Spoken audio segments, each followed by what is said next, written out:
నమస్కారం. నేను మీ పని Bhaskar, Hyderabad. Welcome to Pasumarthi astrology centre. Please do subscribe my channel for more videos.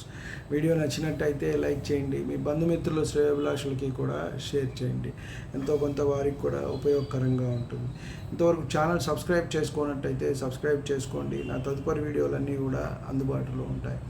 మనము జ్యోతిష్య విజ్ఞాన కార్యక్రమంలో భాగంగా అనేక అంశాలని తెలుసుకుంటూ వస్తున్నాం.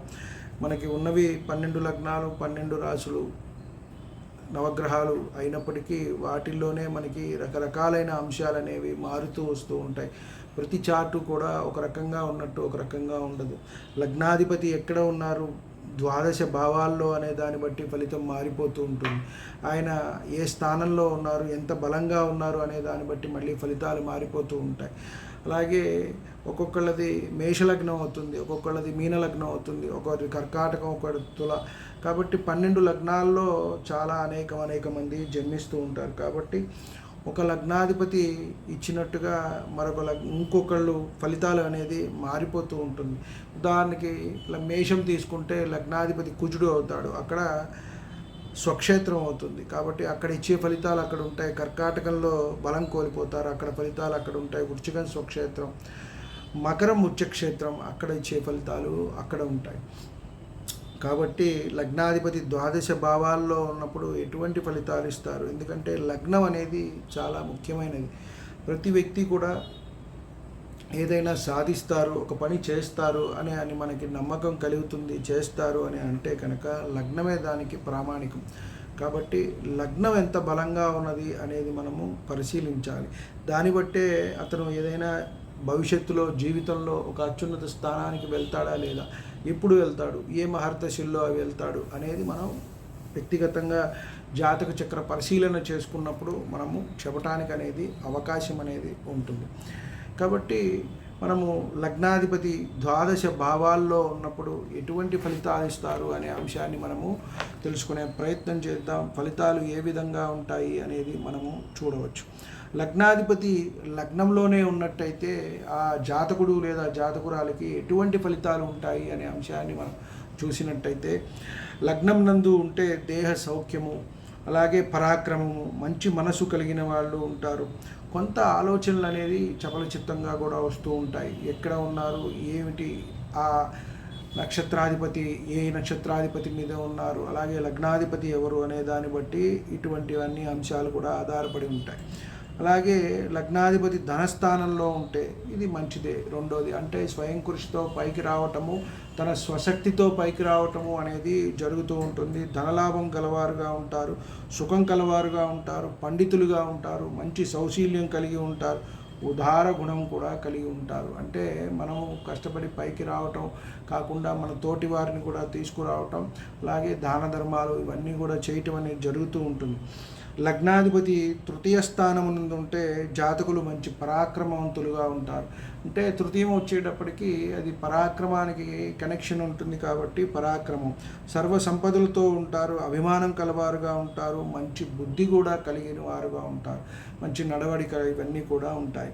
లగ్నాధిపతి చతుర్థ స్థానం నందు ఉంటే తల్లిదండ్రుల సుఖం కలిగిన వారుగా ఉంటారు. అంటే ముఖ్యంగా ఒక భావానికి ఒక భావాధిపతి కనెక్షన్ ఎక్కడైనా ఉండాల్సిందే. లగ్నాధిపతి లగ్నం నుంచి ద్వాదశ భావాల్లో ఎక్కడో ఒక చోట ఉండాలి. మళ్ళీ ఎవరితో కలిసి ఉన్నారు, ఏ నక్షత్రంలో ఉన్నారు, ఎవరు చూస్తున్నారు, దీన్ని బట్టే మనకి ఫలితాలు అనేవి మారుతూ ఉంటాయి. కాబట్టి ఒకరి జాతకం ఉన్నట్టుగా ఒకరికి ఉండకపోవటానికి కారణం ఇదే. ఎక్కువ సోదరులుగా ఉంటారు, అలాగే మంచి అందంగా ఉంటారు, రూపంగా ఉంటారు. అలాగే వీరు కొంత అందంగా ఉండటం వల్ల వీరు ఇతరుల చేత ఆకర్షించబడతారు, వీరు కూడా ఇతరులని ఆకర్షిస్తారు. అంటే వీరు కూడా ఇష్టపడుతూ ఉంటారు. అంటే ఇప్పుడు మనం చూసుకుంటూ ఉంటాం, ఒకళ్ళు అరే నేను చాలా బాగున్నాను లేదా నేను చాలా బాగున్నాను అని ఒక అమ్మాయి అబ్బాయి అనుకోవటం జరుగుతుంది. కాబట్టి అలాంటి ఉద్దేశము ఉంటుంది అని మనము చెప్పవచ్చు. కొంత కాముకులుగా కూడా ఉండే అవకాశం ఉంటుంది అని మనం చెప్పవచ్చు. లగ్నాధిపతి పంచమ స్థానం నందు ఉంటే జాతకులు సాధారణ సంతానం కలిగి ఉంటారు, అభిమానము, అలాగే అధికారంలో ఉన్న వారికి మిత్రులై ఉంటారు. కొంత వంశపారపర్యంగా ఉండే ఏదైతే వృత్తులు ఆస్తిపాస్తులు అనేవి వస్తూ ఉంటాయి. ఆ వృత్తుల్లో నిలబడుతూ ఉంటారు. అంటే తండ్రులు, తండ్రులు అక్కడి నుంచి కొన్ని సంస్థలు వస్తూ ఉంటాయి. ఏదైనా సరే మనం చూస్తే కొన్ని చూస్తే వంశపారంపర్యంగా ఉన్న వృత్తి. కొంతమంది ఆయుర్వేదం ఇదివరకు తీసుకుంటే తాతలు, తండ్రులు ఇలా అందరూ కూడా చేసుకుంటూ వచ్చేవారు. ఇలాంటివి ఇప్పటికీ ఊళ్ళలో మనం చూస్తూ ఉంటాం. వాళ్ళ తాతగారు ఇచ్చారండి మంచి అస్తవాసి, వాళ్ళ నాన్నగారు ఇచ్చారండి మంచి అస్తవాసి అని చెప్పని అంటూ ఉంటారు. కాబట్టి ఇలాంటి ఫలితాలు ఉంటాయి. లగ్నాధిపతి 6వ స్థానం ఉంటే దేహ సౌఖ్యం లేని వారుగా ఉంటారు. ఎప్పుడైనా సరే షష్టంలో, అష్టమంలో, వ్యయంలో అనేది లగ్నాధిపతి పడకూడదు. మిగతా స్థానాల్లో కొంతవరకు పర్వాలేదు, కానీ ఈ షష్ఠ, అష్టమ, వ్యయ స్థానాల్లో ఉన్నప్పుడు ఇబ్బంది పడతారు. షష్ఠ స్థానం ముఖ్యంగా దేహ సౌఖ్యం లేనివారుగా ఉంటారు. ఆరోగ్యం కొంత ఇబ్బంది పెడుతుంది. అలాగే శత్రువులు కలిగి ఉంటారు. రోగ రుణ బాధలు కూడా ఎక్కువగా ఉంటాయి. అప్పులు వీళ్ళు ఎవరైనా ఇచ్చినా కూడా వీరికి రావటం అనేది కూడా తక్కువగా ఉంటుంది. వీరి వల్ల వారు ఏం అభివృద్ధి చెందారా లేదా నాశనం అయిపోయారో తెలియదు, కానీ వీరికి మటుకు ఆ రూపాయి మటుకు రావటం అనేది జరగదు. చాలా ఇబ్బందులు అనేది పడతారు.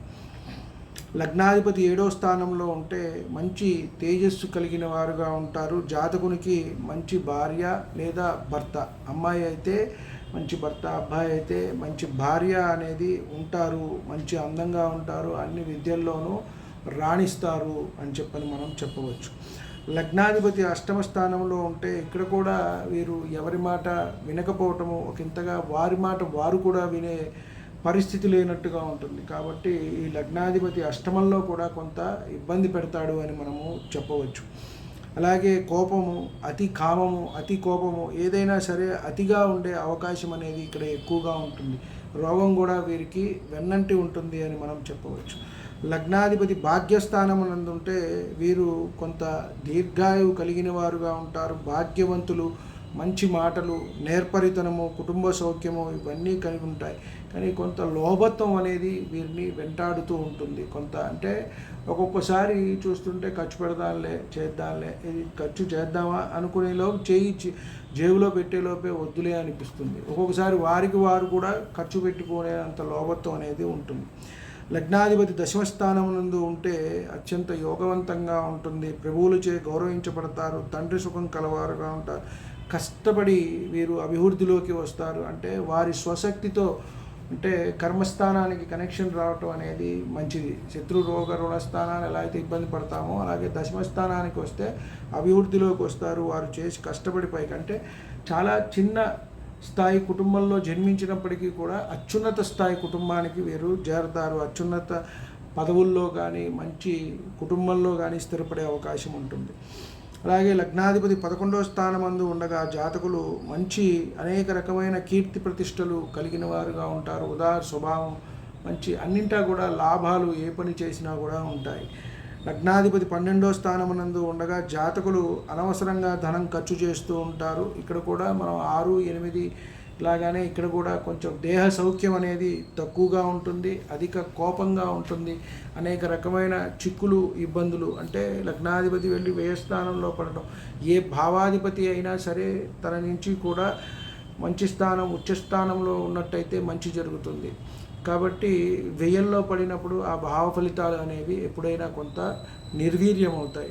మళ్ళీ మనం ఇక్కడ కూడా అన్నిటినీ పరిశీలించుకుంటూ ముందుకు వెళ్ళాలి. షడ్బలాలు పరిశీలన చేసుకోవాలి. అలాగే కేంద్ర కోణాధిపతుల కలయిక చూసుకోవాలి. అలాగే పంచప్రాకార సంబంధాలు, ఎవరితో కలిసి ఉన్నారు, ఎవరిని చూస్తున్నారు, ఏ నక్షత్రాల్లో ఉన్నారు, ఇవన్నీ చూసుకుంటూ మనము ఫలిత నిర్ధారణ అనేది చేయవలసి ఉంటుంది. కాబట్టి వీడియో నచ్చినట్టయితే లైక్ చేయండి. మీ బంధుమిత్రులు, శ్రేయోభిలాషులకి కూడా షేర్ చేయండి. ఇంతవరకు ఛానల్ సబ్స్క్రైబ్ చేసుకున్నట్టయితే సబ్స్క్రైబ్ చేసుకోండి. ధన్యవాదాలు.